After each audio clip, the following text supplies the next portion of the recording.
काल मराठवाड्याच्या दौऱ्यावर असताना आदरणीय शरद पवार साहेबांनी मराठा आरक्षणाबाबत भूमिका मांडताना असं सांगितलं की सरकार, विरोधी पक्ष, ओबीसीतले भुजबळ, हाके, तत्सम नेते आणि मराठा समाजाचे जरांगे साहेब आणि त्यांचे सहकारी यांनी खुली चर्चा करावी आणि त्यामध्ये या मराठा आरक्षणाच्या प्रश्नावर तोडगा काढावा।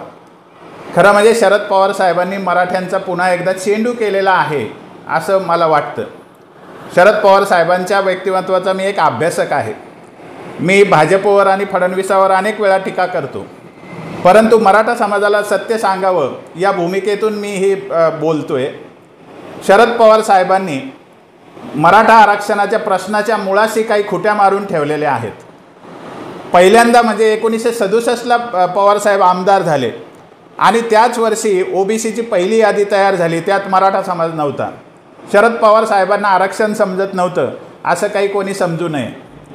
त्यानंतर पवार साहेब आमदार नंतर मुख्यमंत्री झाले आणि त्यांच्याच काळात मंडल आयोग महाराष्ट्रात आला। ओबीसीची यादी तयार करत असताना महाराष्ट्राची एक 272 जातीची यादी तयार केली आणि त्या 272 मध्ये मराठा समाजाचा समावेश केला गेला नाही, याची सर्वस्वी जबाबदारी त्यांच्या सरकारवर जाते। इंदिरा साहनीचा निकाल 16 नोव्हेंबर 1992ला आला।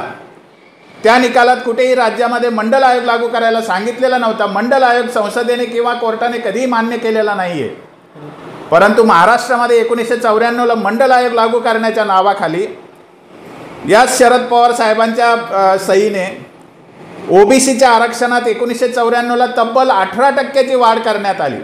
म्हणजे खुल्या प्रवर्गाच्या 18% तेव्हा कमी करण्यात आली आणि जे इंदिरा साहनीने सांगितलेली 50%ची मर्यादा त्या ठिकाणी लॉक करण्यात आली, व्यापून टाकण्यात आली आणि मराठा आरक्षणाचं जे अधिकार आहे, मराठा समाजाचा जो घटनात्मक मर्यादित आरक्षणाचा अधिकार होता, तो अधिकार कायमचा बंद झाला।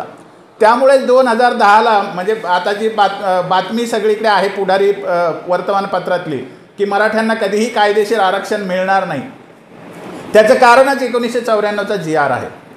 काल पवार साहेबांनी माफी मागितली। नामांतराचा विषय मी एकतर्फी मुंबईत बसून घेतला होता म्हणून त्याचे दुष्परिणाम झाले असं साहेब म्हणाले, परंतु पवार साहेब तुम्ही माफी कधी मागणार आहात मराठा समाजाची की 1994ला खुल्या प्रवर्गातलं 18% आरक्षण केवळ 6 महिन्यात तुम्ही व्यापून टाकलं, ओबीसीच्या पदरात टाकलं, मराठ्यांचं काय होईल असं तुमच्या मनात कधीही विचार आला नाही, त्यामुळे तुम्ही मराठ्यांची माफी कधी मागणार आहात। त्यानंतर 2008 मध्ये जेव्हा बापट आयोगाचा अहवाल देण्याची तयारी झाली तेव्हा शेवटच्या महिन्यात रावसाहेब कजबेची तुम्ही त्या आयोगावर वर्णी लावली आणि शेवटच्या मीटिंगमध्ये भोईटे मॅडमला त्या ठिकाणी ॲब्सेंट राहायला तुम्ही सांगितलं आणि रावसाहेब कजबेच्या माध्यमातून मराठा आरक्षणाच्या विरुद्ध अहवाल बापट आयोगाने दिला। याच्या मुळाशी शरद पवार साहेबांचं राजकारण आहे।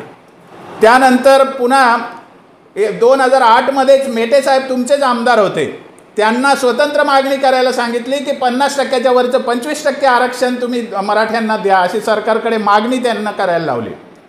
त्यानंतर राणे समितीचा 2014ला अहवाल आला, त्या अहवालामध्ये मराठ्यांना 50%च्या वर स्वतंत्र 20% आरक्षण देण्याची शिफारसही करण्यामध्ये तुमचाच महत्त्वाचा वाटा होता।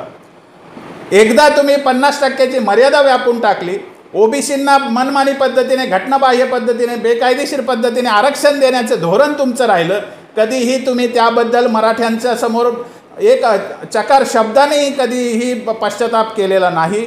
मराठा समाज आज ओरडून सांगतोय तुम्ही त्या GR बद्दल माफी मागणार आहात का? आणि त्यानंतर आज तुम्ही भाजप सरकार आणि एकनाथ शिंदे यांचं सरकार यांच्याकडे अपेक्षा व्यक्त करताय की तुम्ही चर्चा करा आणि मराठ्यांना योग्य ते आरक्षण द्या। आरक्षण द्यायला तुम्ही बाकी ठेवलंय काय?